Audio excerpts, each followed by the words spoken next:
Naghahanap ba kayo ng mga pyesa ng inyong mga e-bike?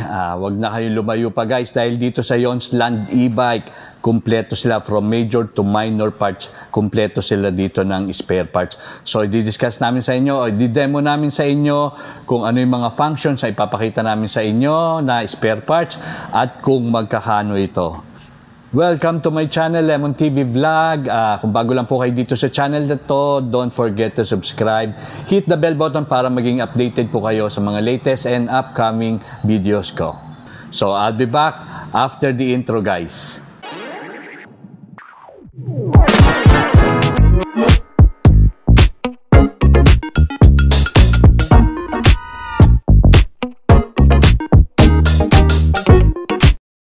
So guys, welcome back at nandito nga tayo sa Yonsland e-bike sa kanilang stock room ng mga spare parts nila at magpapakilala ang isang staff ng Yonsland e-bike. Hello everyone, I am John De Leon, isang technician dito sa Yonsland e-bike.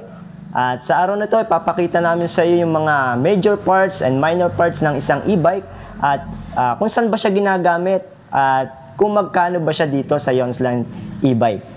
Okay guys, let's start with the major parts ng ating mga e-bike, which is the controller. From the word itself, controller, ito yung nagko-control sa ating mga e-bike. Siya yung pinakautak ng ating mga e-bike kung bakit siya gumagana. At dito sa Yonsland e-bike, meron tayong iba't ibang wattage ng mga controller from 350 watts up to 1,000 watts. As you can see guys, meron tayo ditong 350 watts na controller. Nagkakahalaga lang po ito ng 1,480 dito sa Yonsland e-bike. At meron din tayo na 500 to 600 watts, 48 volts na po ito. 48 volts to, sir. Mas malaki ito dito, sir, ano? Yes, sir. And ito po ay nagkakahalaga din po ng 1,480 dito sa Yonsland e-bike. Yan lang ba sir dalawa ang ano or may iba pa? Yes sir, meron pa po tayong different wattage ng controller dito. Meron po tayong ito po yung kanina 350 watts, meron tayong 500 watts, 30 amperes, 48 to 60 volts na rin po yan. Meron po tayo ditong 650 watts na controller hanggang 800 watts na controller. 40 amperes na po yan. So, ibig sabihin, sir, mas pamahal ng pamahal yan? Yes, sir. Mas mahal po yan. Kung ating mapapansin. Magkano, sir, yung pinakamahal na controller? Yung 1,000 watts po natin controller, sir, nagkakahalaga po siya ng 2,100 pesos. Yun na, sir, yung pinakamataas? Yes po. Okay. Dito. Okay, guys. Proceed tayo sa second major parts ng ating mga e-bike. Ito yung dynamo o yung motor na tinatawag natin. Ito naman, yung kanina, yung controller ay tinatawag nating utak ng ating mga e-bike. Ito naman yung nagsisilbing puso ng ating mga e-bike. Kung saan, kaya gumagana, tumatakbo yung ating mga electric bike ay dahil na rin sa ating motor o sa dynamo. Dito po sa Yonsland e-bike, nagkakahalaga po siya ng 4,800 yung ating 500 watts. Yung ating naman pong 800 watts ay 5,200. 1,000 watts natin 5,400. Yung 1,200 watts ay 5,700. So iba-iba pala sir yung watts niyan, ano? Yes sir, iba-iba din yung watts niyan at iba-iba rin presyo. Yes po, sa pagtaas po ng watts niya o sa pagtaas ng power niya, sa pagtaas din po ng presyo naman natin sir. Okay guys, proceed tayo ngayon sa mga minor parts ng ating mga e-bike. Natapos tayo kanina sa ating mga major parts, which is yung controller tsaka yung motor niya. Ngayon, proceed tayo sa minor parts. Unahin natin itong ating mga throttle. Ito yung nagpapaandar ng ating mga e-bike with different speed and reverse also and drive. Nagkakahalaga po ito ng 350 pesos dito sa Yonsland e-bike.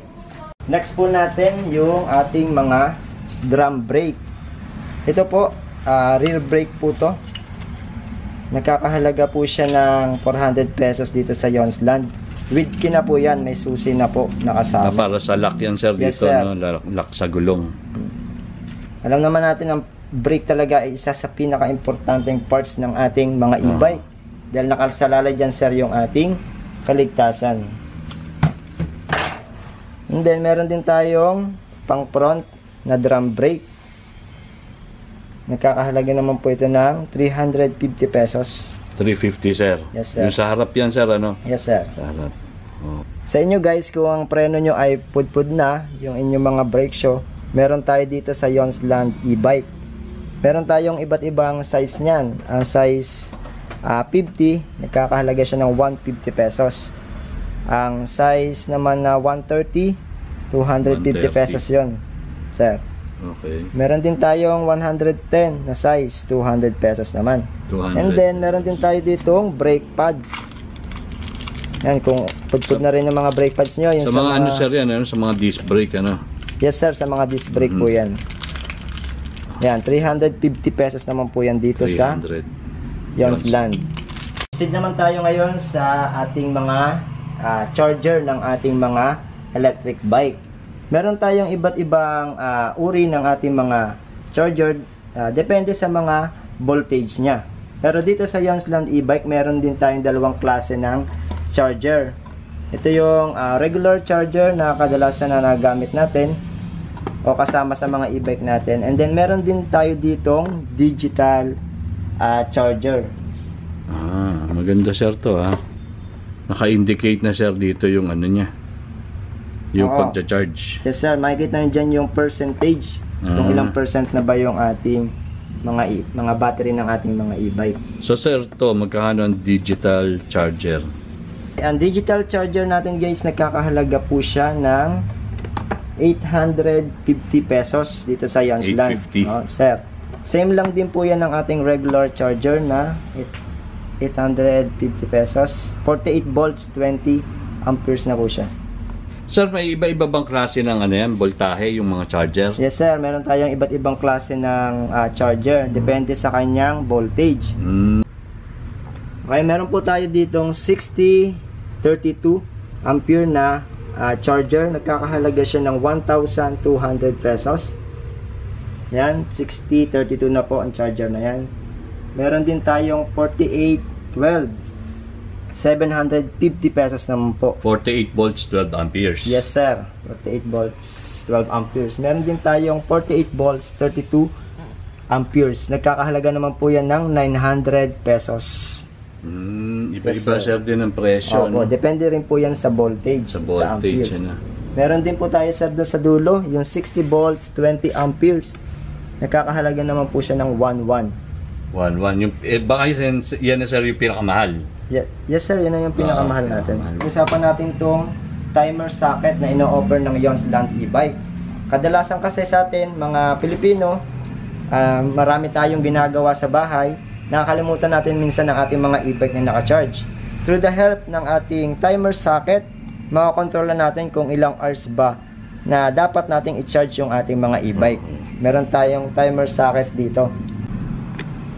Sir, 200 pesos lang po yan dito sa Yonsland e-bike. 200 pesos timer. Ayan, ano, para mas maging safe kayo, yes, habang kayo nagcha-charge. Meron po tayo dito ang 48 volts na busina o horn. 200 pesos lang po yan dito sa Yonsland e-bike. Okay guys, available din po sa Yonsland e-bike yung ating 4-in-1 horn relay. Kung mapapansin nyo sa mga signal light natin, sa reverse, may mga tunog po yan. Ay, malalakas, sir, na tunog yun, yes, ano, sir. diba? Para may signal yung ating... So, ito yun, sir. Yes, sir. Relay pala yan, sir. Relay po tawag yan. Magkano po yan, sir? 200 pesos lang po yan, sir, dito sa Yonsland. Ito naman po yung mga different switches na makikita natin sa ating mga e-bike. Meron po diyang para sa horn, meron po yung sa headlight po natin, meron din po sa signal light. Dito po sa Yonsland e-bike, 200 pesos po yan kung magpapalit po kayo. Okay. Replacement. Proceed tayo sa ating mga wiper. Meron tayo dito sa Yonsland e-bike na 48 volts at 60 volts na wiper. Nagkakahalaga po siya ng 1,200 pesos. Isang set na po yan. With wiper, yes sir, with wiper rubber, saka yung wiper arm niya. Magkano, sir? 1,200, sir. 1,200 pati itong motor, ano? Po, itong motor. Nakita natin. Yung motor yan. 48 volts na motor, na 48 volts. wiper motor. Okay. proceed tayo ngayon sa mga wirings. Unahin natin itong ating power lock. Kung papalitan natin yung ating mga power lock o kung nasira, nagkakahalaga yan ng 280 pesos dito sa Yonsland. 200 yan sir, susian ano? Susian ng ating mga e-bike. Ayan. Dalawang susi na rin po kasama niyan. Ating female plug. Saan sir ginagamit yan? Sa battery po natin, sir. Female plug. Yan sa battery. Opo. 200 pesos naman po siya. 200 pesos. Ganyan din po yung ating, tinan po yung male plug. Ito naman yung sa male plug. Magkano sir to? 200 din? 200 din, sir. And then, yung battery line natin. Battery line, ito. Ito sir, yung mga nakakonektado sa ano, no? Sa mga baterya Sa po mga natin. battery, Mga ano? naka-series na battery. Oo. Depende rin po yan sa amperahe po Sa amperahe. ng wire. Kakahalaga po siya ng 30 pesos yung 20 amperes po niya. 20 amperes, Opo. 30 pesos. Yes, sir. Meron din tayong yung 32 amperes. Nagkakahalaga naman po siya ng 40 pesos. 40 pesos. Proceed tayo guys sa ating brake lines o brake cable. Ito yung pang 3 wheels, yung pang back. Nagkakahalaga siya ng 250 pesos. Ito naman sa kabila yung ating front na brake line sa brake cable. 200 pesos naman po yan. Ito yung ating foot brake. Kakahalaga yan ng 350 pesos. Foot brake yan Yes, sir. sir. Mga pang 3 wheels yan. Same lang din po nito.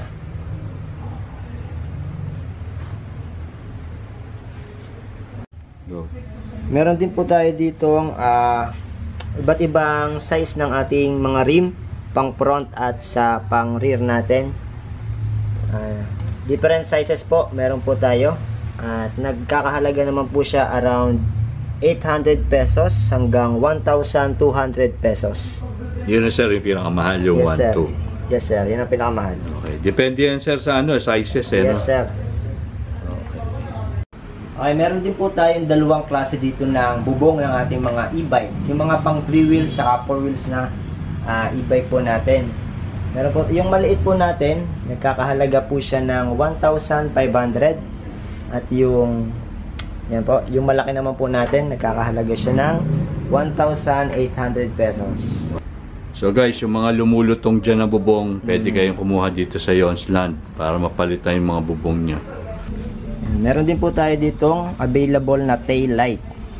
Nagkakahalaga po siya ng 350 pesos. Ano na po siya? Pair na siya. sir, ano? Opo. Ito sa likod sir, ano? Yes po. Available din po yung ating mini pan. 48 volts hanggang 60 volts meron po tayo. Proceed naman po tayo sa ating mga gulong. Meron po tayong different sizes niyan. Nagkakahalaga po yan ng around 600 pesos hanggang 1,200 pesos. Depende po sa size po ng ating mga gulong. Yung mga gulong Opo, sir. sir. Karamihan naman po sa mga size natin, meron po dito, available dito sa Yonsland e-bike. Available din po sa amin ang mga side mirror ng ating mga 3 wheels and 4 wheels e-bike. Nakakahalaga naman po yan ng 350 pesos. Pair na po yan. 350. Available din po dito sa atin o sa Yonsland e-bike yung ating mga battery. Kung naghahanap po kayo dyan ng mga battery, punta lang po kayo dito. Available po ang ating 48-20 amperes na battery at yung 48-32 amperes. Nag-range naman po yung ating mga battery ng around 4,000 hanggang 10,000 pesos. Depende po yan sa voltahe at sa amperahe po ng ating mga battery. So 4,000 sir yung pinakamababa, 10,000 yung pinakamahal. Yes po, sir. Isang set na po yun. Isang set na, no? That's it guys, that's all for today at sana nakatulong sa inyo ang video na to para magkaroon kayo ng idea kung magkakano yung mga dapat nyo i-budget kapag nasisira ang mga spare parts ng inyong mga e-bike. Dito lang to sa Yonsland E-Bike, Malolo City. Bisitahin nyo to at iwan ko yung kanilang location at yung kanilang contact number. So I hope to see you soon again on my next video. Bye for now.